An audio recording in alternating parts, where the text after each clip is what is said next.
Hi friends అందరికి ఈరోజు వాము కొత్తిమీర చికెన్ ఫ్రై చేసుకున్నాము.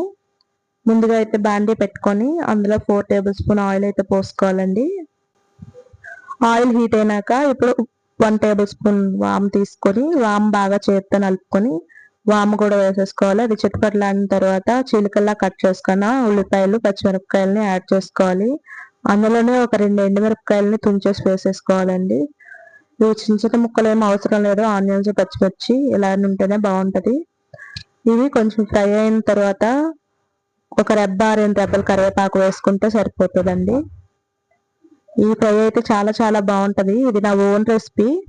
నేను ట్రై చేసి బాగున్న తర్వాత మీకు పెడుతున్నాను. మీరు ఒకసారి ట్రై చేసి మీరే చెప్పండి ఎలా కుదిరిందో మీకు. టేస్ట్ అయితే చాలా బాగుంటదండి. కరివేపాకు వేసుకున్న తర్వాత ఇందులో 1 టేబుల్ స్పూన్ 1.5 టేబుల్ స్పూన్ అల్లం వెల్లుల్లి పేస్ట్ కూడా వేసుకోవాలి. అయితే అండి ఈ ఫ్రై 2 టైమ్స్ ఆల్రెడీ చేశాను. థర్డ్ టైంకి ఇప్పుడు మీకు పెడుతున్నాను.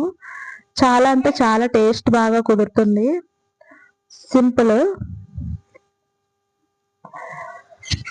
ట్రై చేయండి తప్పకుండా. ఇందులో అయితే చికెన్ మ్యారినేషన్ చేసుకున్నది కూడా యాడ్ చేసేసుకోవాలి. చికెన్ ఉప్పు కారం వేసుకొని కలుపుకొని పెట్టుకోవాలండి. డైరెక్ట్గా వేసేస్తే ఏంటంటే తెల్లగా ఉంటుంది ఫ్రై అయినా కూడా చికెన్. నేను ఎటువంటి ఫిల్టర్స్ వాడకుండా మీకైతే చూపిస్తున్నాను.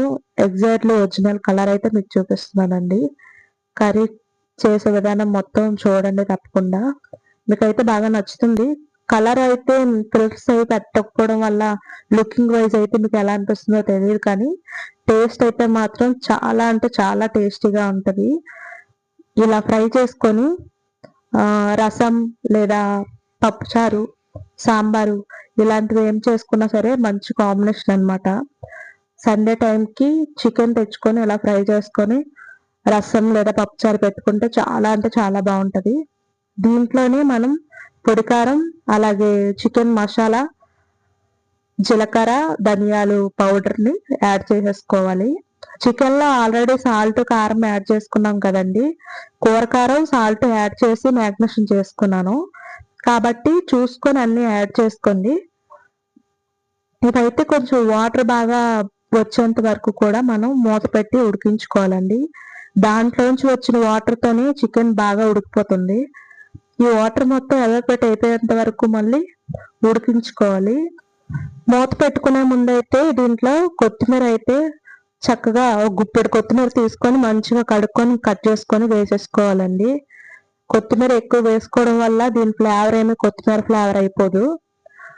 టేస్ట్ అయితే బాగుంటది. చికెన్ ఫ్లేవర్ లాగానే ఉంటది. చికెన్ ఫ్లేవర్ కి కొత్తిమీర బాగా పట్టి కొత్తిమీర చికెన్ టేస్ట్ అయితే చాలా బాగుంటది.